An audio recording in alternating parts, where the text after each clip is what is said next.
Hey, well, good afternoon and welcome everyone. I'm Jelana Canfield, owner of Jelana's Bake Shop and vice chair of the Washington County Black Advisory Business Council. Thank you for joining us today. I hope you have had an opportunity to see some of the ways the Chamber has been celebrating Women's History Month through our social media channel and Women's Conference, one of the Chamber's signature events. It was amazing. This conversation today is part of this celebration, and we are delighted to have three great Black professionals here with us today participating in Heritage Moments panel discussion. We do have time reserved at the end of the discussion for our attendees to ask questions to our panel. I would ask each of you to remain on mute until you're asking your question. So let's get started. First, we want to have an opportunity to get to know our panel members. Natasha, would you like to go first? Of course. Well, thank you. Hi, everyone, and thank you for being here. My name is Natasha Dawson, and I own a construction company. I am licensed in Hillsboro, Oregon area. So yeah, that's me. I mean, do you want me to introduce myself? What do you? Well, a little bit about your business, how you got started, especially in a very male-dominant industry. Okay. So I apologize. I'm not a big speaker, as you guys can tell. I get nervous and I forget everything that I'm supposed to say. But let's do this.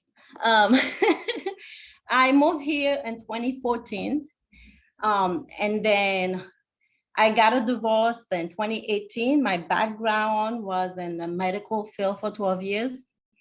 And it wasn't such a demanding field. I have children, never have time really to spend with my kids because I'm always working. The weekend, I'm always, never home. So after my divorce, I was looking to do something to kind of like, that I love and to also kind of like help me to be able to spend more time with my children and also enjoyed it. I knew somebody that was in the field for 17 years, taught me a lot about it, and I've done some research and fell in love with it. I wanted to be a real estate agent. So as I'm going through the program studying, I kept falling in love with more on the building side of it, the structure side of it. So I merged that way, do my research in the construction side of it. So I get my educational background that I needed to get my license and started my business in 2019. And I have been learning ever since.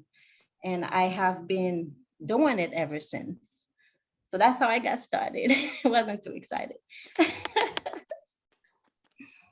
How is the early stages in a male-dominant industry? It was tough and it's still tough. What makes it better every day that I go to work to be able to do what I do is really stand up for myself. Know that this is what I want to do, this is where I want to be, this is my passion, and if something is said, something bothers me, address it right in there. It doesn't have to be confrontational, but don't let people walk over me, basically. And get educated, get the knowledge that you need, because that's also a backup, because people can say, they can talk, they can say things, but if you have that knowledge, you get that educational to back everything that you do, it helps you in that field. Well, thank you. I'm so impressed. You're literally building doors while building doors. Breaking them too. Yes. Well, thank you. Okay, so Jenn, you're up next. Jen, how did you initially get involved with Genentech? How'd you get your start? Thank you. Hi, everybody. I'm Jenn Klotz, and I am the Community Relations External Communications Lead for Genentech in Oregon. And I've been at the company for about 13 years. And I was actually, I'm a native. I was born and raised in Portland. I left to California for college and promptly came back because this is where I wanted to be, and my family's here. So I was working at OHSU. And I was working in workforce development and community relations. And I thought, this is the job of my dreams. This is exactly what I want to do, is help people, right? That was just something that felt like it aligned with my values. And so I was like, there's never going to be a job that I love as much as this job. I'm going to stay here forever. And there's a pension, right? All good things. And then OHSU, since I work for somebody else and not myself, decided to do a transformation, which meant about 13 people in our department were no longer had jobs.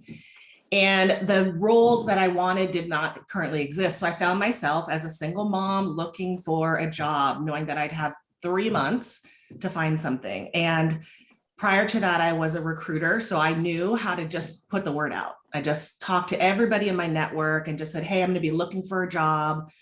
Here's the things that I can do.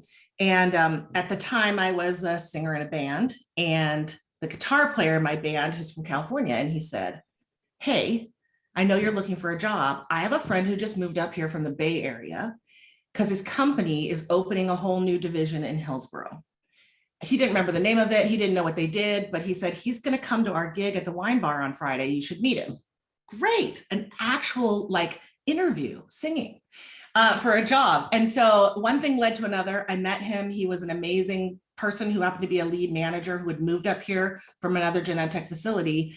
And our connection was just very clear. He said, you are a Genentech person, and gave me his card. And I just beat the gene.com jobs website for, 3 weeks. And finally, this chief of staff role came open that was a perfect fit for me. My degree and experiences in business management, communications, and operations. So I knew when I walked out of my first interview that I was meant to work for Genentech, and nobody knew who Genentech was when we first got here. I was like employee number 55, 60.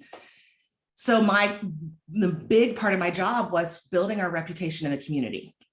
So it was connecting with elected officials. It was connecting with higher institutions to help develop a workforce, a pipeline. It was getting grassroots efforts and creating strategies to help support nonprofits where our employees live and work and play. And it's grown and grown. And in that time, Genentech went from 1 facility to 3 facilities plus field folks. So we have almost 1,000 people in Oregon now. And so I have the opportunity to bridge all those sites to the community. Thank you for sharing. Yeah. Cobi, your turn. A little bit about yourself and your role at MESO. Sure. So good afternoon, everybody. My name is Cobi Lewis. I'm the CEO and Executive Director of MESO. It's Micro Enterprise Services of Oregon. And we are a certified CDFI, Community Development Financial Institution, often referred to as a microlender. And we provide business and technical advising services for primarily minority-owned businesses and small business owners that are majority 80% or below of MFI. So we're working with what we consider small and micro businesses to start, but we also have a number of clients who are on their 3rd brick and mortar, or clients who are selling their products overseas. So it's a range that we help. Our home base is here in Portland, but we have 6 offices in and around the metro area and are opening up another office in Southern Oregon as we speak. And I've been here at MESO for just almost a year. Previous to that, spent the last 10 years in banking, Umpqua Bank and at Wells Fargo, primarily in their CRA and community development and corporate responsibility divisions. And prior to that was in nonprofit. So I've come full circle like I wanted to come back to this space of just really working with entrepreneurs. Really happy to be here. I was able to participate in another event that the chamber put on, and that was fantastic. So thank you, Jelana, for the invitation. Looking forward to today's conversation. Thank you, Cobi. Okay. First question for the panel. Women who work in a traditionally male field, what kind of struggles have you faced? We'll start with Natasha.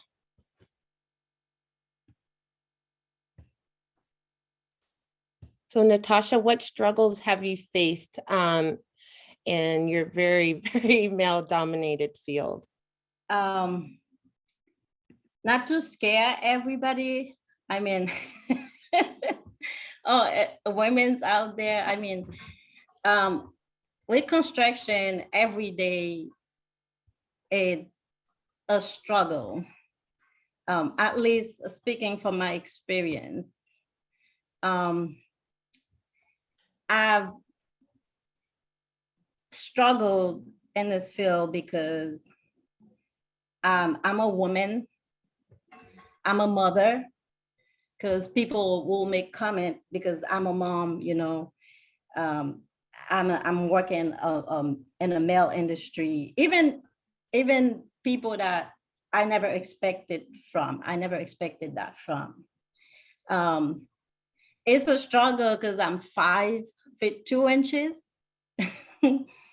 I heard comment like, why you here? This is not a cheerleading squad. You know, you don't belong here. And the reason why I decided to share this with you guys, because I really, it's not like I'll talk, but like these comments, I'll keep them to myself. I don't really like to share them, but I don't know, for some reason, I feel like I need to share them with you guys today. And I struggle because I'm a Black woman. And in this field, people they're loud. It's not like my background when I work in the medical field. If somebody has something to say, they'll look at you, they'll glare at you and smile. Construction, they'll tell you exactly what they're thinking. You know, nobody hides it, you know. If I'm working with a contractor that don't like me, they will tell me they don't like me, why they don't like me, you know, and they'll make it clear. And it's such a fine line, because most people that I work with, they know each other for so long. And sometimes even if some person heard it, they know it's coming, they hear it, you know, they're not gonna call the person out in front of them because like it's a male thing, I guess, you know. So it really takes determination and a really thick skin to walk in every day, or even a job site, or sitting in a group with people, knowing that, thinking, you know, do I feel like I fit in? You know, what is it gonna be next? What are they gonna say next? I walk in meeting where male will ask me test quiz, because to become a general contractor, we have to sit for the state board to take the Oregon test to pass our license. I've been asked, I've worked in places where male will straight up walk up to me and ask me a test quiz.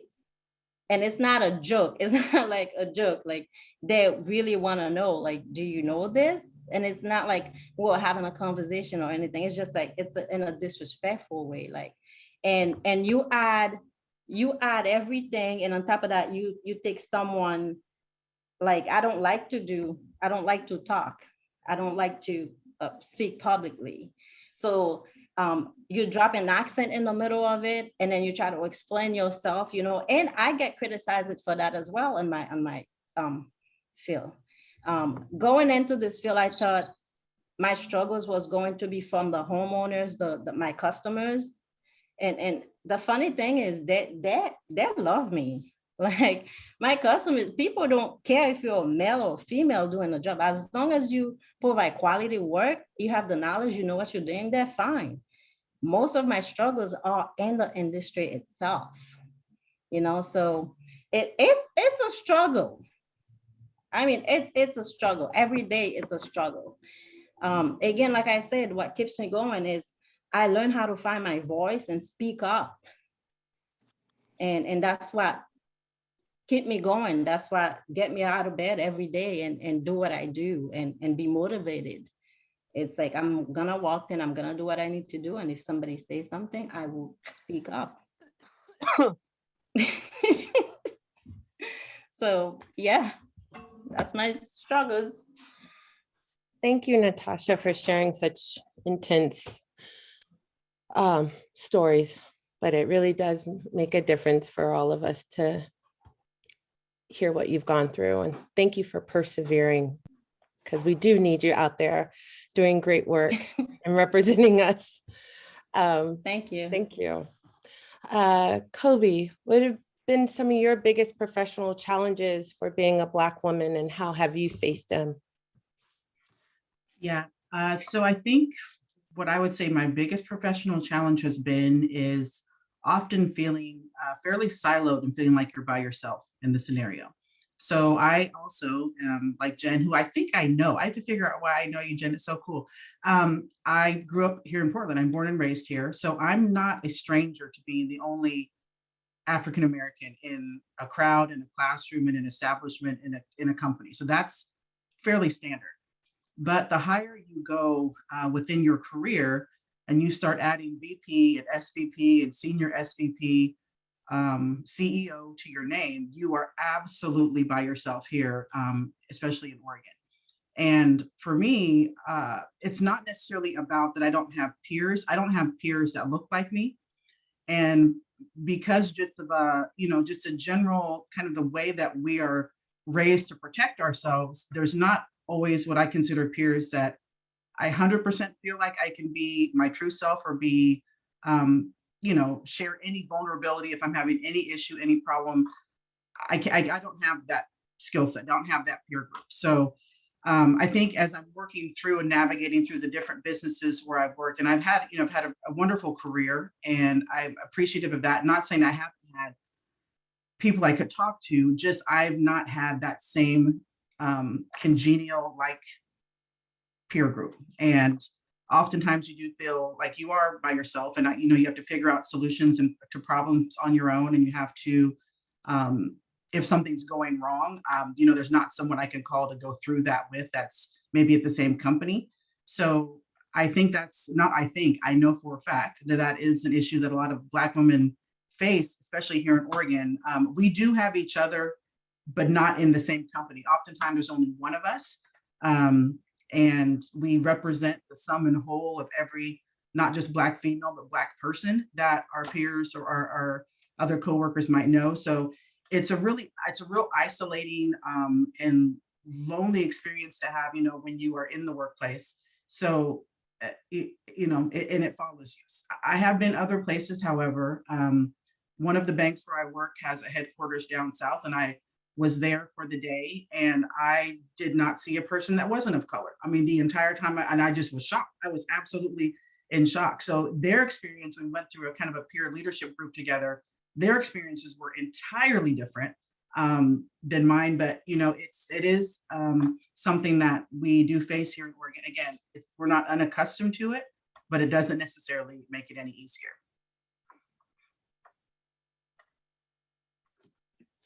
Thank you for sharing. And thank you for sharing that sense of loneliness. Okay, Jenn, for you, your biggest professional challenges for being a Black woman and how you have faced it. Yeah, I want to say first, Cobi, I think I know you too. I thought the same thing. I was like, I know her from somewhere. We have to figure that out. And also, what you said really resonates with me. Being born and raised here, you get sort of just used to that sense of, I'm going to be the only person, in the grocery store where I live that I'm going to see that looks like me, for example, or just variety of those things. And so for me, it's kind of a twofold thing. One is tokenism for certain. And not always with poor intent, right? Sometimes it's the team or the group who is behind and they realize that they really want to have more representation. So they tap the same kind of 3 people because that's the only 3 people they know. But then those people are the only in the room, and that has been me on many occasions all throughout my career. And then the other is this, please speak for everyone who marginally looks like you. So my opinion must be the opinion of all people of color. And that's a really difficult one for me. I very clearly state every time someone asks me a question about representing that my lived experience is not the same as the person next to me and the person next to them. So I can only reflect on mine. In fact, my lived experience in some ways is probably a lot more like mainstream people, because I was adopted at birth and my family that raised me is white. And their first generation, my father's first generation from Germany. Like the culture I didn't connect to, I identified as Black, but did not connect to it until I left for college. Because I lived in Portland, and because I lived in certain areas of Portland, I was the only Black kid at church. I was the only Black kid in school. I was the only Black kid. So I've been the only my whole life. So I've just been accustomed to just going in saying, it's likely going to be that way. And when it's not, it's really exciting. And I make instant friends. But when it is at this stage of my career, I just accept it for what it is. And then I choose to focus my mentoring on young women of color specifically, because I didn't see anyone who looked like me in a director level role. And so I didn't know that it was even a place for me until I finally started, just realizing it's going to be a place for me. That's where I'm going. So I think what I didn't see represented for me, I had to create for myself. And I don't want that for the next generation. So that's sort of where I focus now. When I walk into a room and it's 9 white men, all, lovely people, and me, I know very clearly that I need to make sure I'm seen and I'm heard in this space, and that I'm representing Jen and not everybody who might look like her.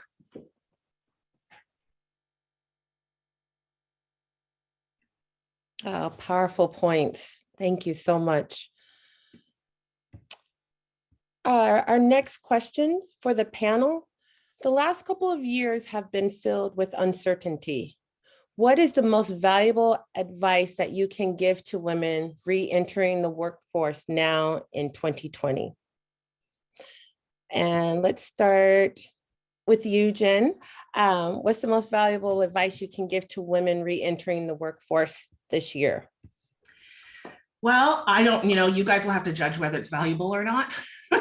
But I would say, personally, being very clear with yourself about your own worth and your own value. That's, I think, where you have to start. And then do not compromise and do not settle.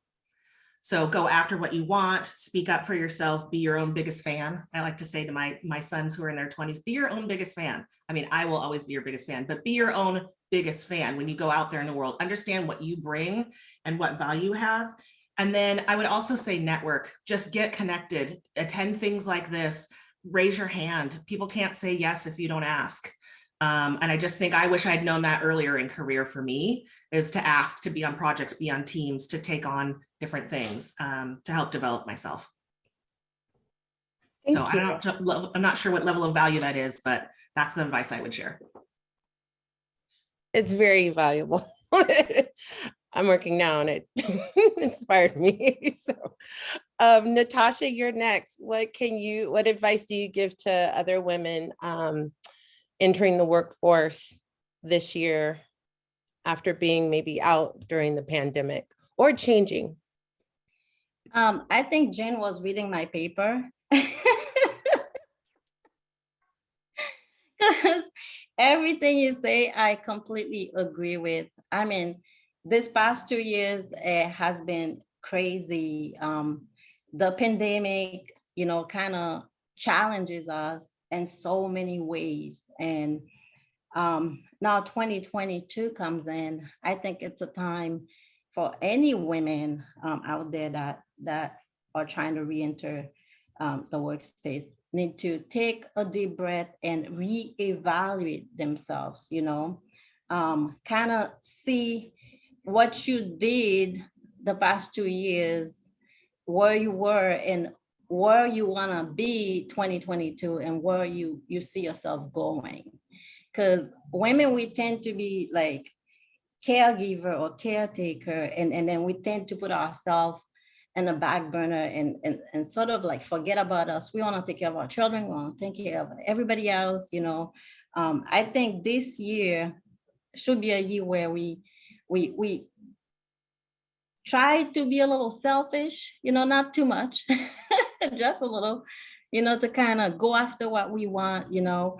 Rather it's a business you want to start, rather it's school you want to go back to, whatever it is that you want to do, you know, and it's add value to your word, to whatever your value was, you know. It's something, it's not a loss, it's always gonna be a gain. And also thinking about the place that you're working now, or the job that you're about to get, are there value you there? Are you gonna be happy there? And if not, you know, don't be afraid to walk out. I mean, I know we have responsibilities, but some of us are just crippled in the same place, you know, because we're so scared, we're so afraid, you know. But if only we know how strong we are. And again, with Jenn, I mean, find other women in the community. You'll be surprised. I mean, women will be surprised how many of us are out there are willing to like help you, talk to you, and help you find, you know, that dream, that goal, or connect you. Like, I know my mission this year is to connect as many people as I can.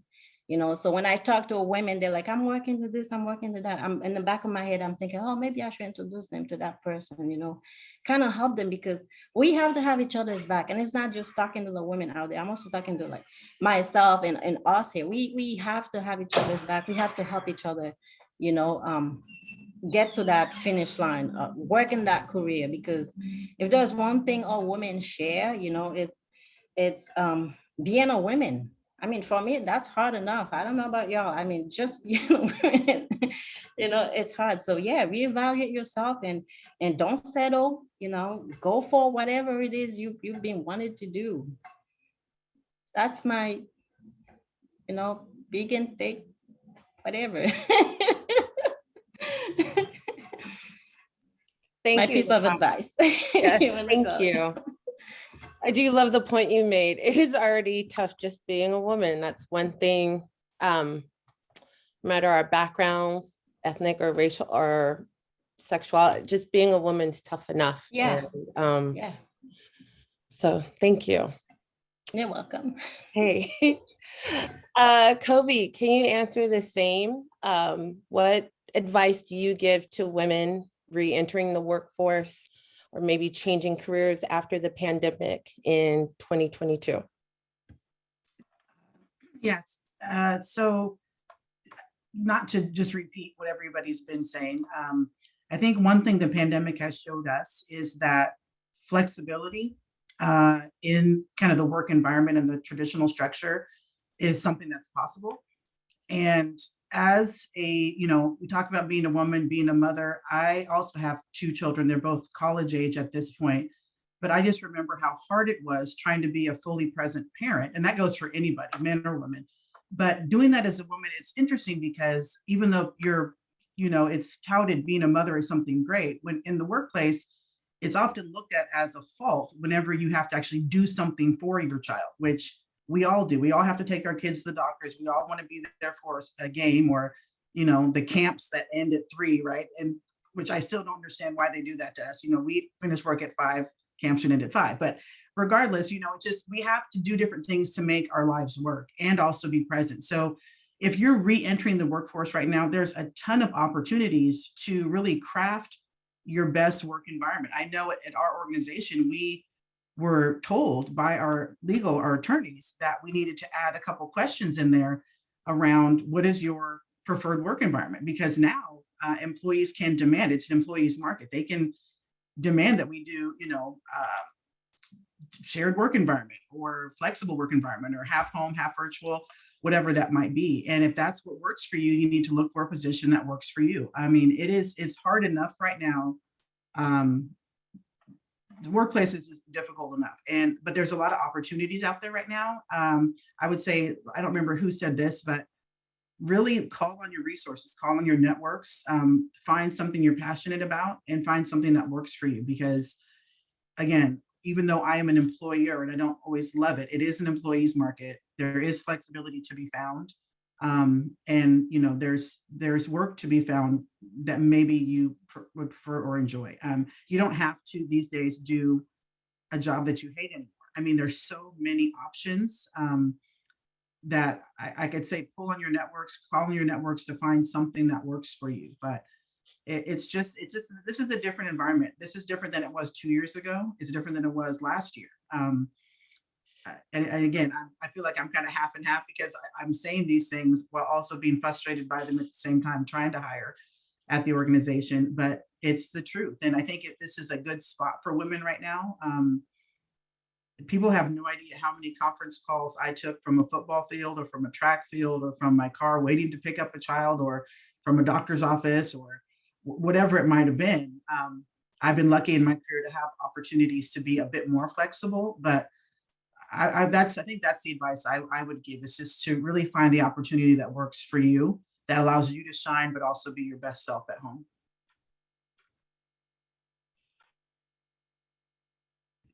Thank you.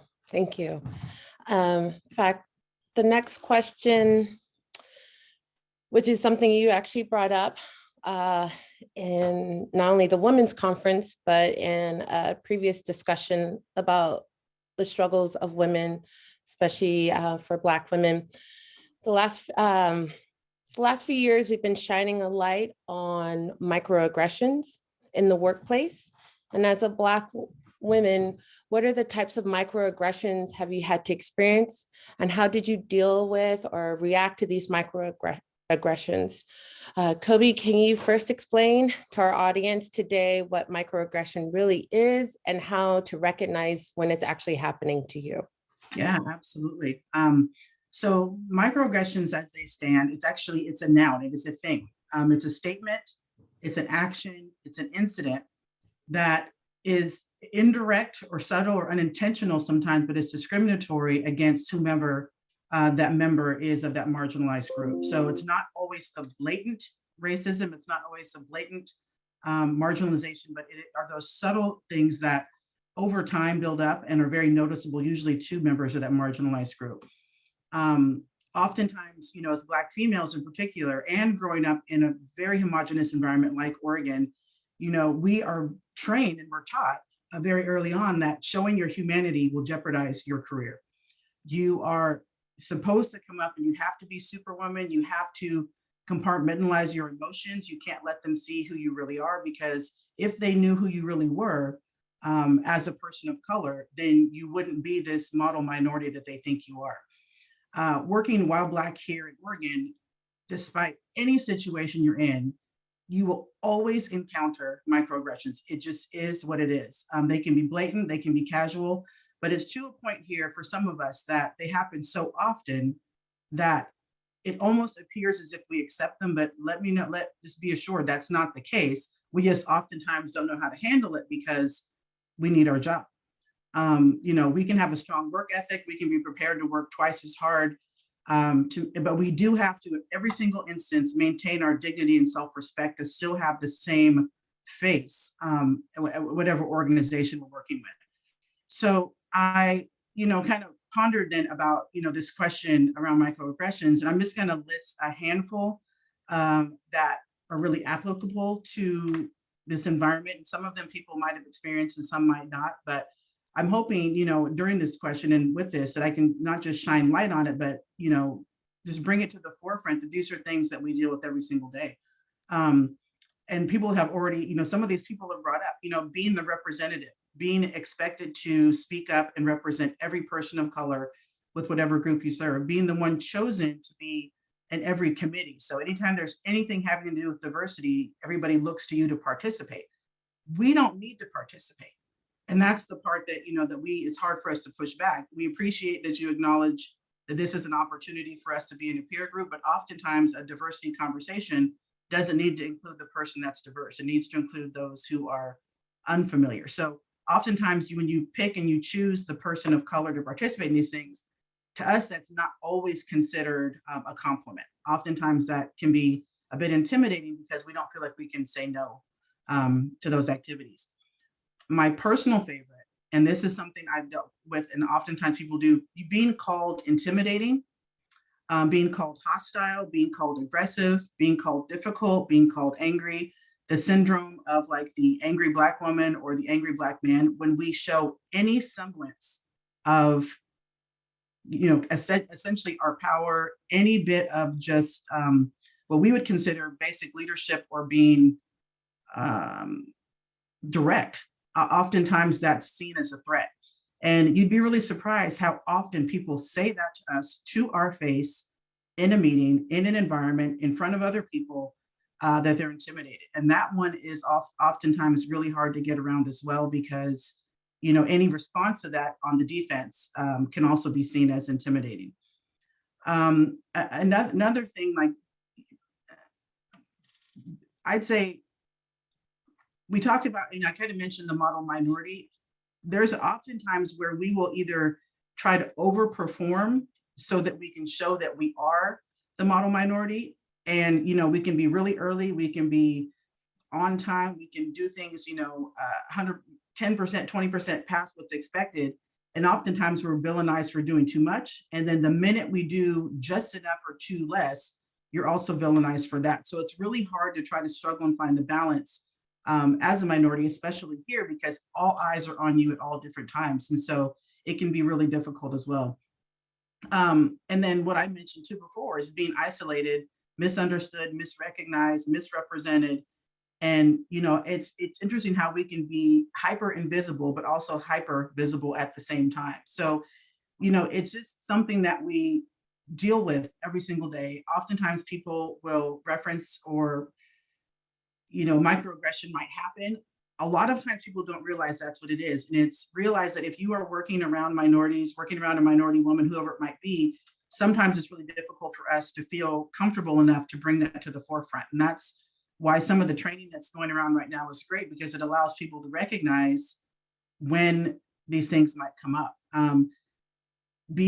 Just be mindful. I mean, and for people of color, we're also mindful for other cultures. There's always things that can be seen as a microaggression. I know that Natasha talked about when her accent comes out.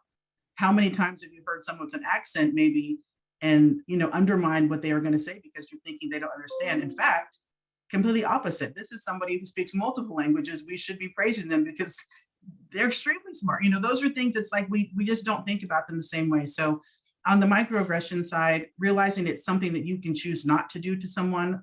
If you feel like you have done it, feel free to ask the question in private, please, about what you could do to, maybe what you did to offend someone, or, what could you have said differently?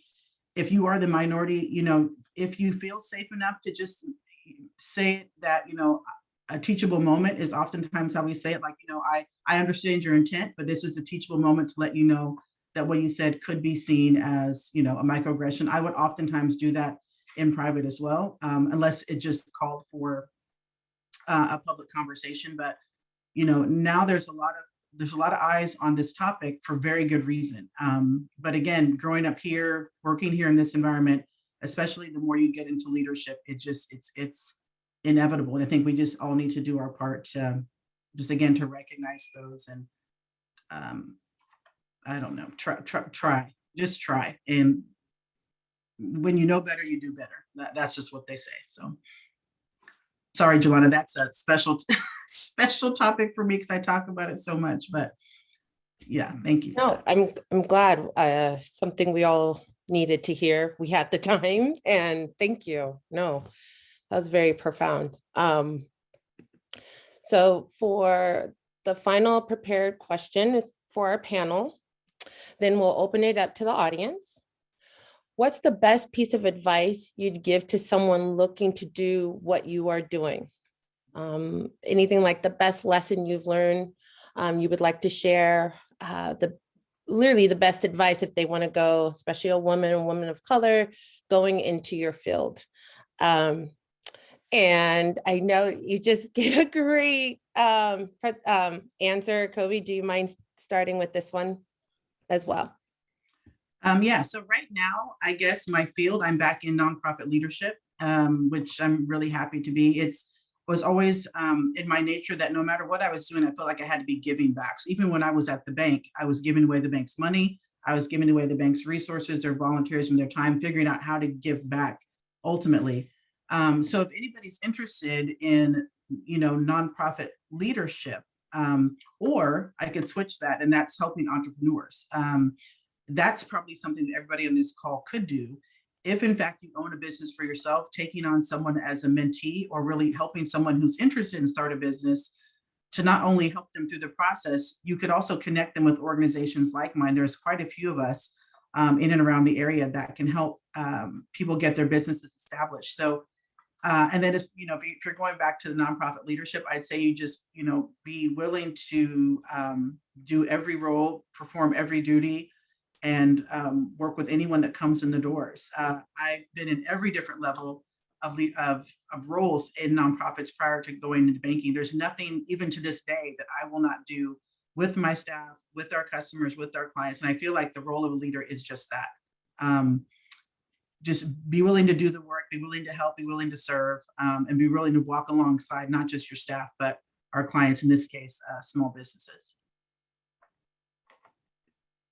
Thank you. Natasha, what advice do you give for a woman of color entering the construction field? My advice to those women will be just humble yourself.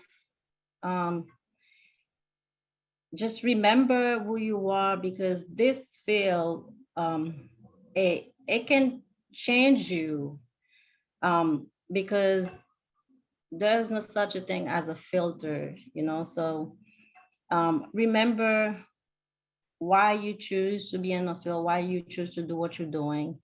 Don't ever lower your standard to make somebody else's happy. And I'm going to repeat that again, like, don't ever lower your standards to make someone else's happy. And I'm saying that based on personal experience, because you will be asked, you will be told, because you're new or because you're shy or whatever reason, just remember who you are. Don't lower your standards, and be kind to people, and stand up for yourself. And if something is not right, say something, like, don't be afraid to say something, and you'll be surprised. A lot of people will back you up. A lot of women in this field will back you up. I met a lot of wonderful women, and I had a lot of opportunities to sit and talk with them, and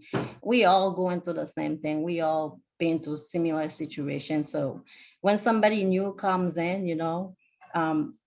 my goal and some of these women's goal, is to be there to help them, to help them navigate the field. So, and look for people like us, and a chamber in your state of, like connection, like Jenn mentioned, also, if you can't find that help, whatever it is you need in that field, trying to networking outside, find other women, so because it takes a lot.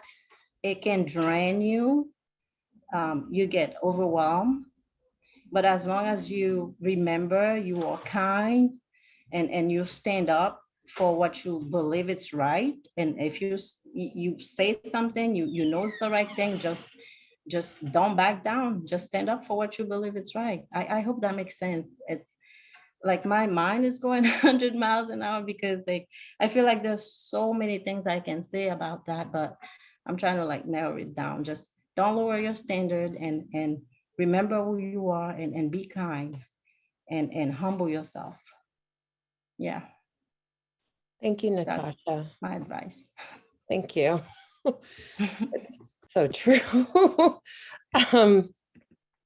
Actually, talking about that, what advice do you give regarding pay discrepancies or the pay gap for other women going into your industry? Is that for me? Yes, sorry. Okay. Yeah, any concerns like or advice to someone regarding the pay gap for men and women, especially in construction? So I always use this example, like when I talk to people about pay, differences between male and female. It's like, I much rather work for McDonald's getting minimum wage with somebody else making minimum wage. And I know we are in the same, base versus working for a high-tech company or a big company making minimum wage with somebody because they're male and making more money.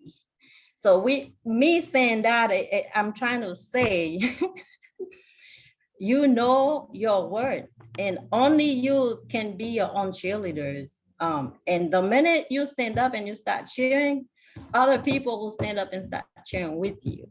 But if you don't take that first step, ain't nobody gonna take it for you.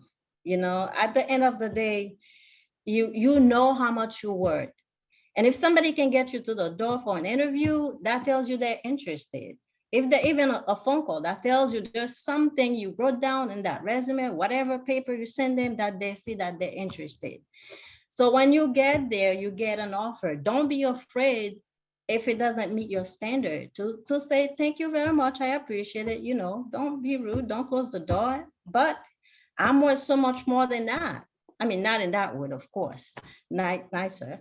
But point is, you have to ask for it. You have to negotiate it yourself, because if you don't ask for it, sometimes you just don't get it. Nobody's gonna just go and give it to you. If I'm in that field with this male and I know I'm doing the same thing that he's doing, and we both have the knowledge, work, there's no difference in it, man, I'm gonna fight for what's mine. And if it comes down to me have to get that McDonald's job while I'm looking for what I want, I'll do that. Because you know what? I'm not gonna stay there making minimum wage, okay? Making somebody else is happy or whatever, or take home the big money that I'm working hard for them to do, and somebody else is doing the same thing, making more money than me. It's all boiled down to, man, you gotta stand up for yourself. You gotta, and if you've been in that company and it's been going, say something. I mean, speak up. People need to speak up. If you work for them for so long and that's going on, speak up. Because we tend to wait for somebody else to speak up. And again, I think I said that earlier. And 20 years later, nobody else says anything, and we're still there. So, and I know it's hard because people, when you say speak up, they see confrontation. But you'll be surprised. It doesn't have to be a confrontation. You can have a conversation and just let them know, this is wrong, and most places, unfortunately, I can't say all places because I've worked for a big company that I went to similar thing, but most company out there will have a department, if you bring those type of complaint, that will look into it, that will back you up, that will help you. Hopefully, I hope, that will help you follow through with that. I can negotiate your pay for you, and the person that try to give you the job, sometimes they ain't trying to pay you at all. So you gotta speak up. You gotta ask for it. Your word. Thank you, Natasha. Thank you. Okay, Jenn, being the first and most of the time the only woman and woman of color in your field, what words of inspiration would you give a young woman of color coming up today in 2022?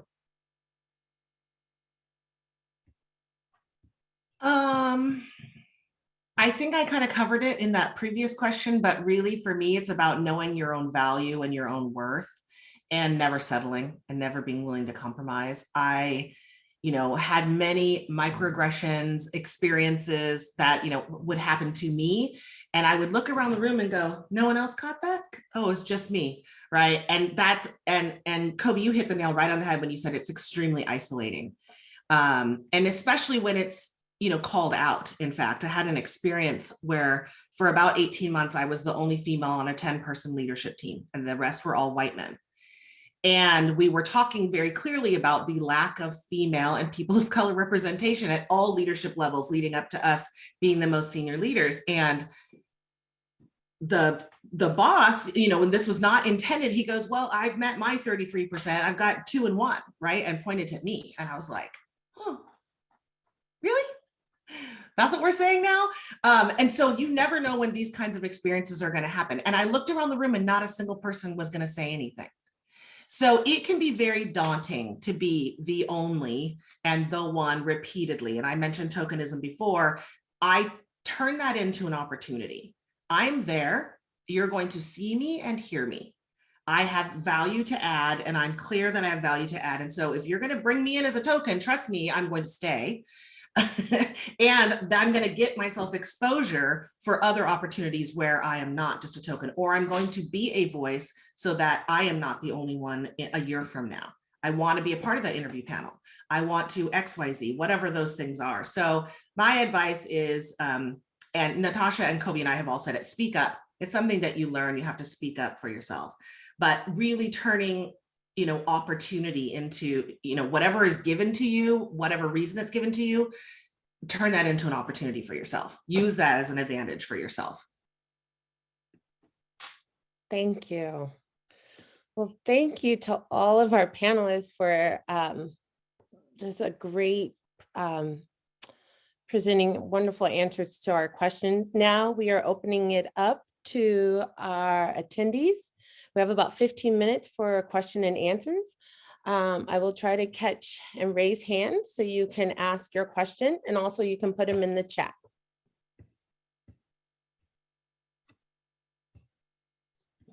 And we have Nathan. Oh, thank you. First, I just want to say this is probably one of the best, if not the best panel discussion that I have seen in a very long time. All 3 panelists are amazing, and I appreciate all the insights that you shared. I am the newly appointed state representative for House District 30 here in Hillsborough. And as a new legislator, I would love the opportunity to chat with each of you one-on-one to kind of learn more about your respective fields and to just ask several follow-up questions and all that, which I know we don't have time for today. So I was wondering if our panelists would be willing to share their email addresses in the chat, because I'd love to reach out to you. Yeah. Are all 3 of you okay with your email, me sharing your email addresses in the chat? It's fine. Yes. Okay. Yes.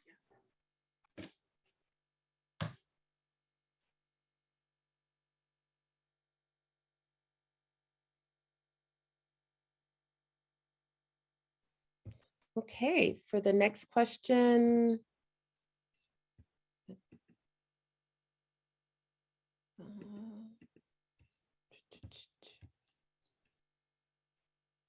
Oh, here's a question. How were you able to weather the pandemic when so many Black-owned businesses closed their doors? Let's start with Natasha. That's a tough one.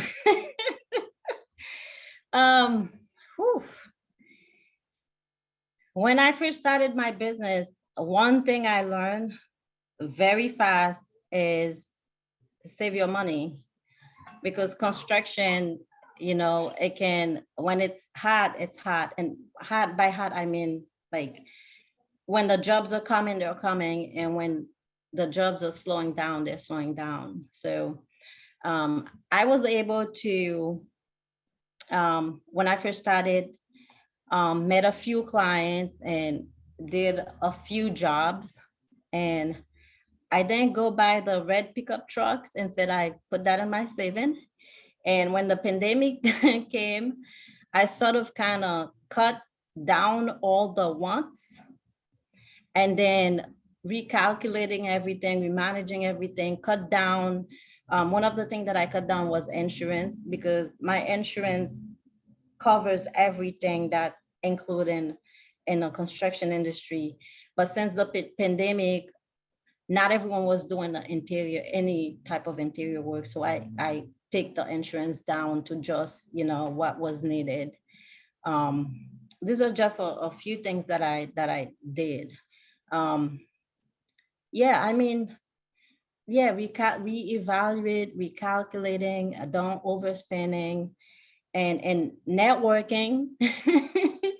I took the time to network a lot, meet a lot of great people, get educated more, and just go slow. Don't overspend. That's what did it for me. Thank you. As a business owner myself, that's great advice. And Jen, same question. And since you mentioned networking earlier, also after you discuss maybe how, I would say, since you work for a larger corporation, how were there changes during the pandemic for hiring, and then also networking groups? Did you join networking groups to help navigate through the pandemic? Yeah.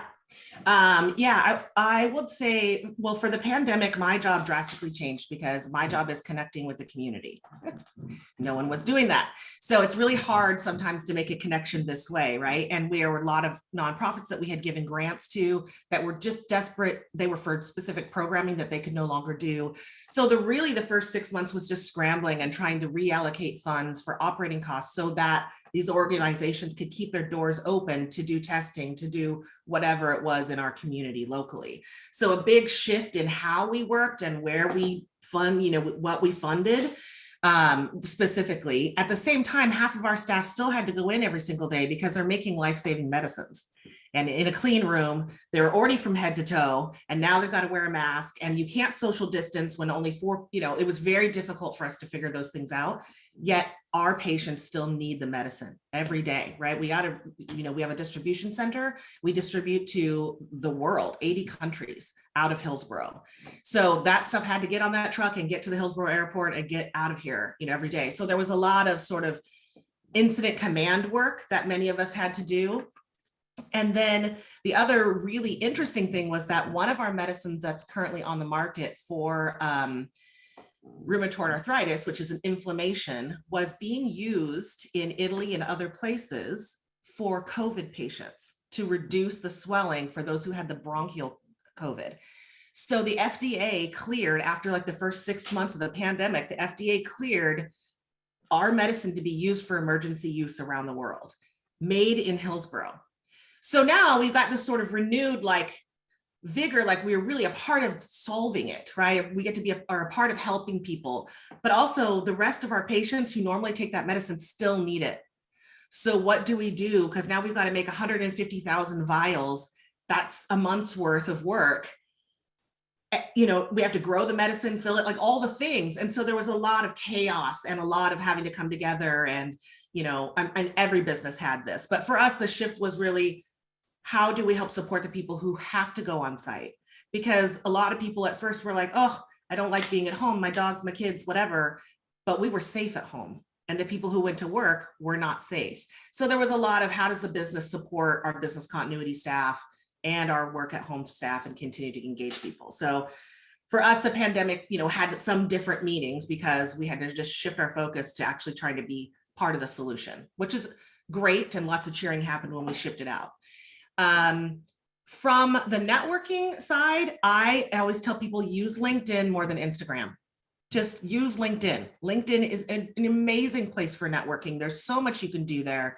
You meet, in a panel like this, you should all, add us all on LinkedIn because we're all connected now, right? And so not just emailing, but like using LinkedIn to get into groups that you're interested in. Women of color in XYZ industry. And it might be locally or it might be across the country. So I really encourage people to use that tool. But also there's local organizations like Partners in Diversity and other local organizations that are focused on connecting people of color specifically.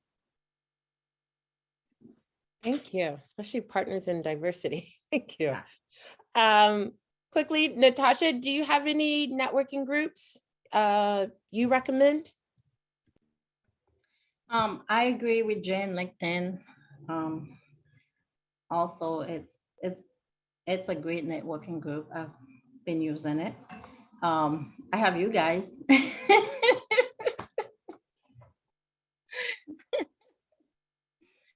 I'm not a Instagram person. I never understand the purpose behind it. I mean, I know some people loved it, but it's just not my stuff, my style. But yeah, I LinkedIn and a chamber.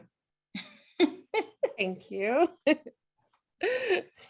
Cobi, both questions. How was it helping businesses during a pandemic as the CEO of MESO?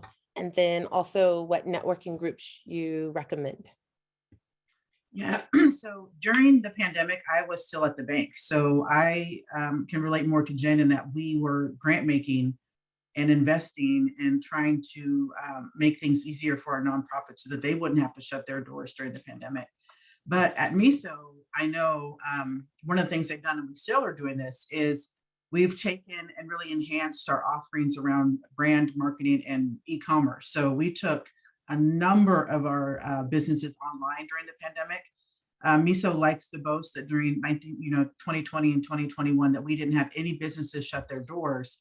And in fact, we have some clients that are doing better now online than they ever were doing in the in-person environment with the farmers markets or the festivals and fairs. We have some amazing stories. We have somebody who's opening up a third brick and mortar, 2 of them since 2020 during the pandemic. It just really depended on how they offered services, what they offered, and the amount of work we could kind of put in on the back end to get restructure and just realign their business. The other thing that we did was we partnered with a number of municipalities, cities, and states, so counties, cities, and states here in Oregon, to administer a lot of the funds that they were given for the pandemic. So a lot of ARPA dollars around recovery and a rapid response for the pandemic. And we administrated grants. So they would host the link on their site, and then the business would go to that particular site, apply for the grant. And then MESO did all the administration on the back end to make sure those businesses got those rapid funds in multiple counties across the state of Oregon. And that's been something that has continued since ARPA has continued. We expected that that would slow down, and it really has not. So most of those municipalities that have those economic development dollars are using us in partnership to make sure that we can get those out to the businesses. And then in turn, the businesses then know that we're there as a resource, either for lending, for additional grants, or for TA, whatever it is that they need. So that's actually become kind of an arm of our business that we didn't have before, and that's grant making for us. But it's fairly complicated, but we do have that relationship already, know how to work with it, and we've really built a back end that can support it. So we have seen people who have come to us as brand new clients and get them into our system very quickly to figure out how to navigate during the pandemic. So it's been pretty impressive for the last year that I've been there. And prior to that, again, I was just in a different space, but really doing more to help the nonprofit before that. And then as far as memberships, I just sent Natasha a quick note because there's 2 organizations that are focused on minority contractors. Both of them I think would be of great help. That's NAMAC and PDBG. I would definitely reach out to both of them. But there's so many groups. So like she mentioned, Partners in Diversity, for people who are more advanced in their careers, there's like there's Women on Boards, and there are national groups about Black women on boards that I think you could definitely get in on. And then just board service in general is another opportunity. When given the opportunity to serve on a board of directors for a nonprofit, I would absolutely take that. It's an amazing networking opportunity and a way to give back. And depending on what type of board it is, if it's a corporate board, there's other benefits to that as well. But we at MESO, we're a part of most groups that are related to economic development in any particular county or city. And just being at the table is really helpful. So, I mean, if you have the opportunity to take part and to be of assistance, I would absolutely recommend doing that. I would second that. I wrote that down earlier and forgot to mention it from a networking standpoint. Even if you're not later in career, get on an ambassador board. Yeah. Because you have exposure to an executive board. And if you are a person of color, specifically, if you're not on a board, I highly encourage you to, because you're in great demand. in this area. And so often people will get 4 or 5 different, once you go out there, you'll have 4 or 5 other organizations. So find something you're passionate in, or look at the makeup of a board of a nonprofit that exists. And if there's someone on there that you want to have an opportunity to connect or network with, reach out and just see if because most boards are generally looking for people consistently. Absolutely. And Jen, I want to add to that real quick because it goes back to the microaggression, something you mentioned about being like a 2-fer or a 3-fer. So, and I'm on way too many boards. I'm always on way too many boards. I'm always trying to navigate off, but it's the nature of our business because they don't have enough representation. So there's this feeling of responsibility that you have to show up and say yes, because if you don't, they won't have a person of color represented on the board. But there was one particular one where they said they got a woman, they had a mom, they had a banker, and then something else. They actually said that in the meeting, like we checked off, it was 4 boxes we checked off by getting you on the board.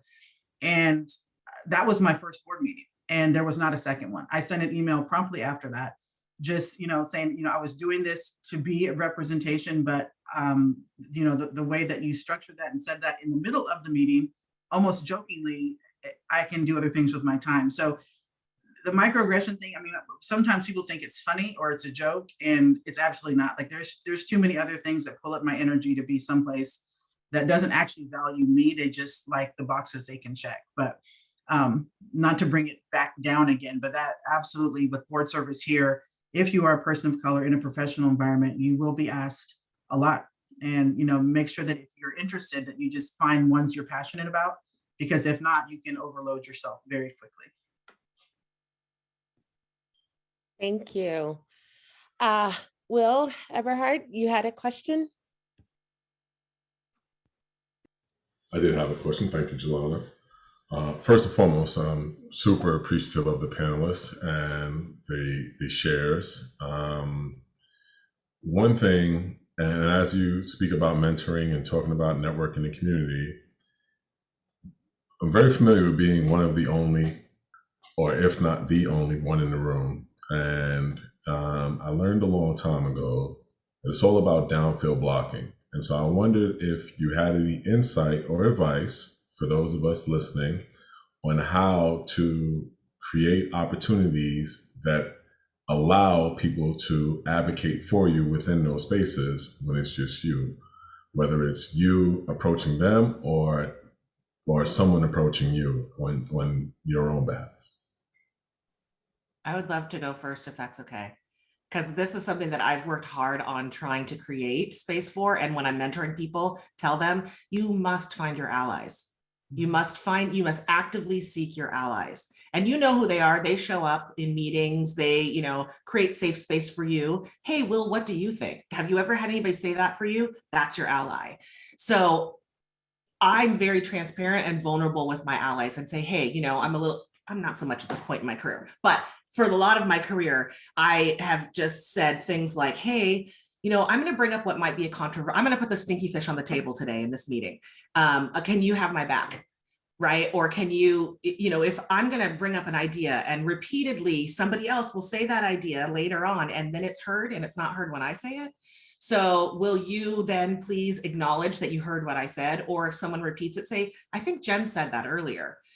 Find your allies. That's when you say, downfield, that's what I do. Find my allies if I think I'm going to be going into the lion's den or any situation where I may be having to have a crucial or difficult conversation about something very specifically, or if it's an innovative meeting and we're doing a lot of brainstorming and trying to get ideas out. That's another way where I float some ideas in advance with people. So that's my biggest word of advice is find your allies and then lean on them.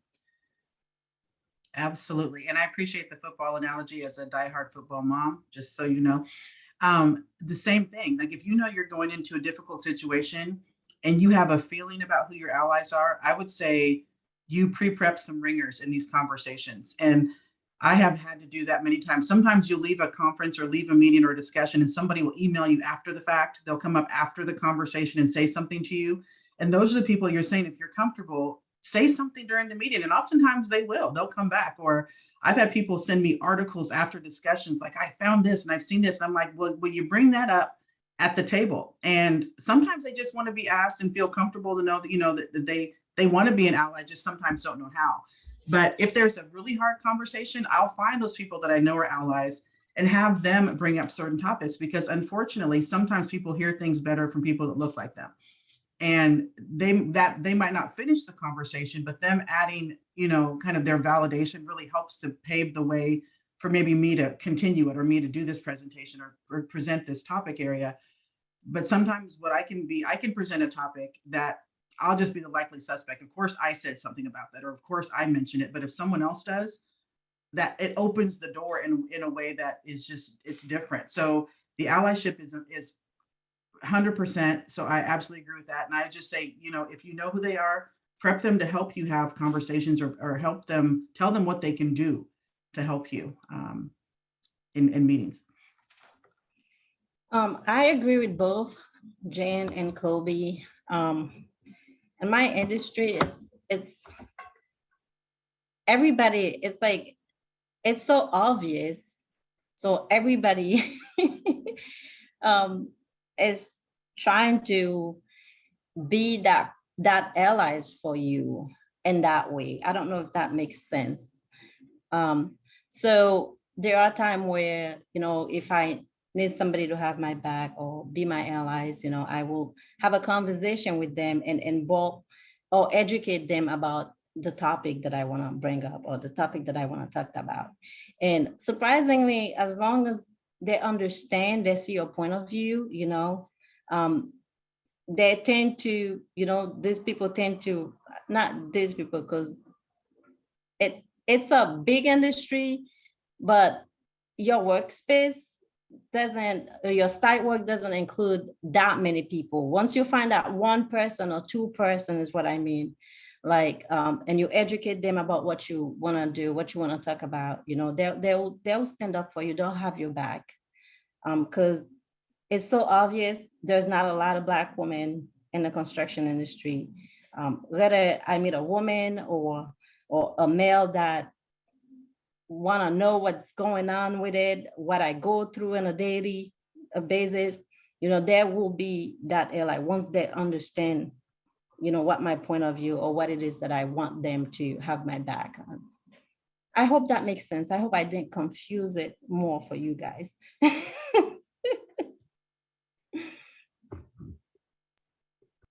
Oh, that made perfect sense. Thank you.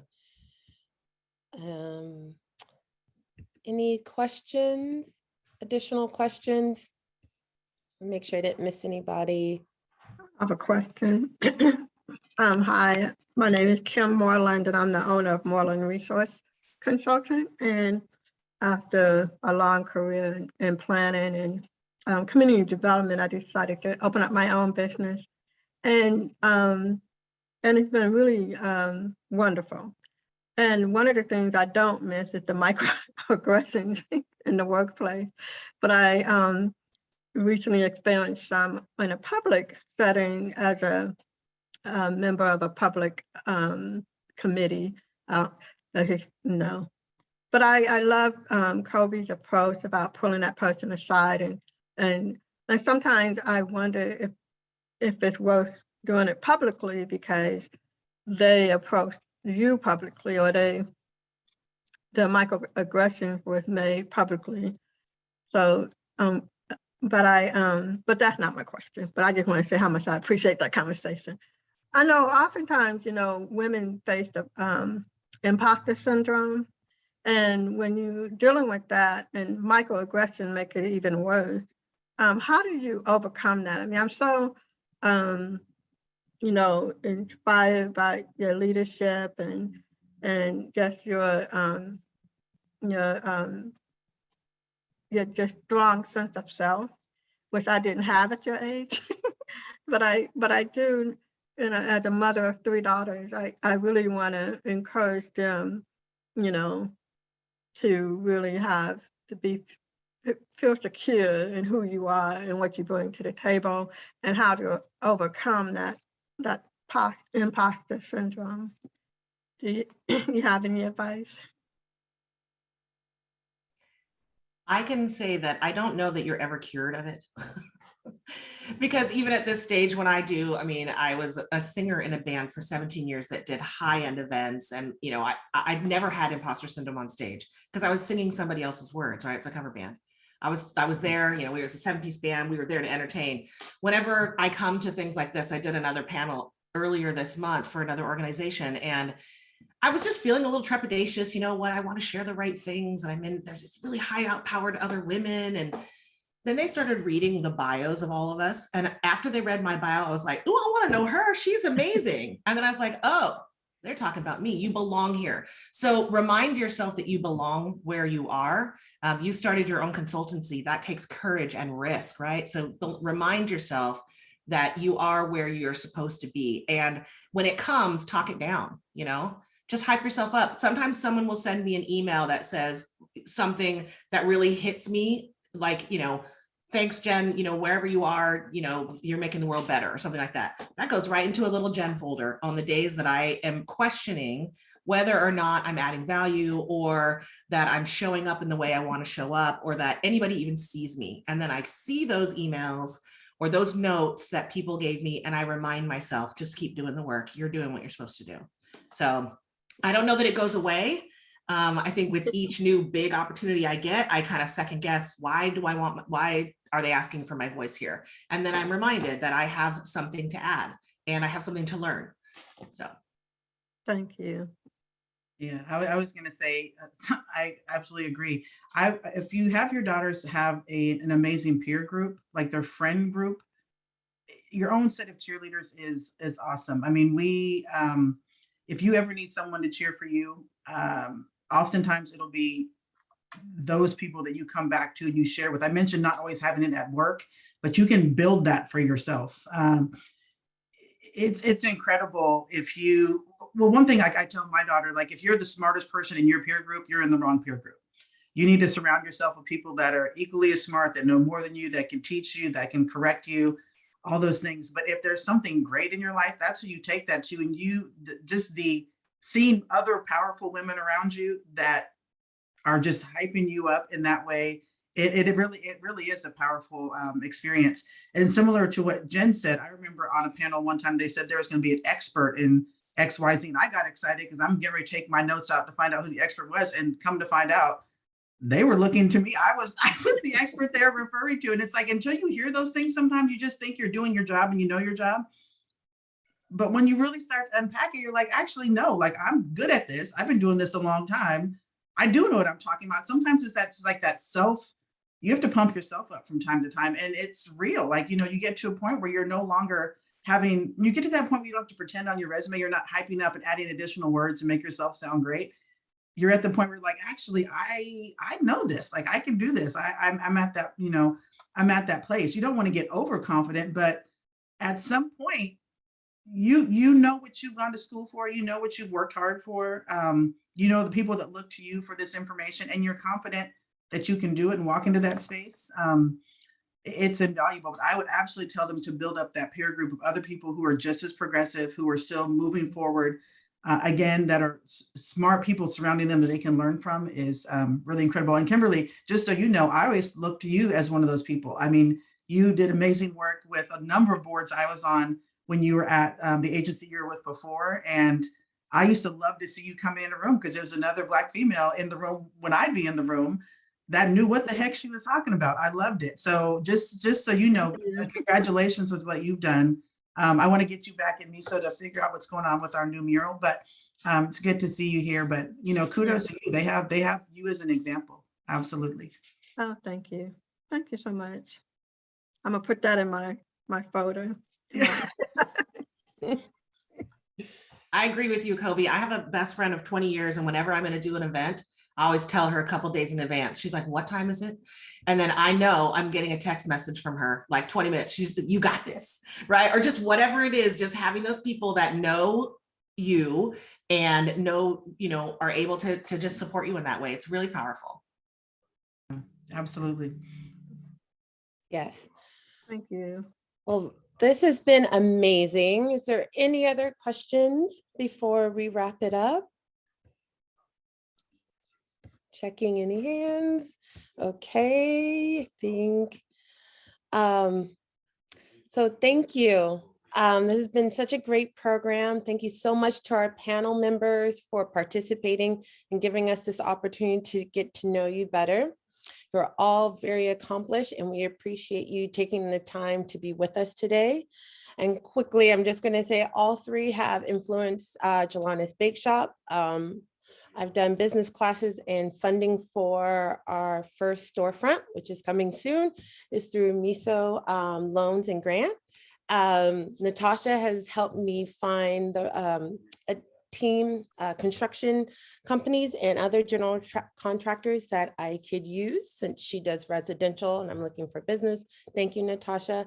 And Genentech was one of the first corporations to support me. And I feel like you having a presence and just being a guiding force for them to look beyond name brand bakeries and to take a chance on a business run by a woman of color, a Black woman. Thank you. So that's just a personal shout out. Thank you to all three of you. And I am an example of what women do and how they change our community. So if you'd like to learn more, please join and support the Black Advisory Business Council. Please visit our page on the chambers. I'm going to put it in the chat. Just give me a second. I'm not really great with talking and dropping things in the chat yet. I got it for you, Jelana. Oh, thank you. I'll drop it. I have it highlighted and copied, ready to paste. I just wanted to give everybody my full attention saying thank you. Both links should be in the chat any moment from Titonian. And we would also like you all to take time to fill out our brief 2-minute survey, which we'll also put in the chat. And thank you so much for doing that. It really makes a difference. So, and share with us your thoughts about this special panel discussion and any ideas what you would like to see presented to the community in the future and any topics you'd like us to cover. So thank you, everyone. Thank you so much for having us. It was great to connect with all of you. And I recently moved to Hillsborough, like right before the pandemic. And so I haven't been able to connect locally, even though I've worked there for a long time. So I'm excited to be able to be part of the chamber as from a personal level, as well as a business level. Thanks for having us here. Yeah, thank you. Thank you so much for a great presentation. Thank you, everyone. Good night. You're all welcome. Thank you, everyone, for attending.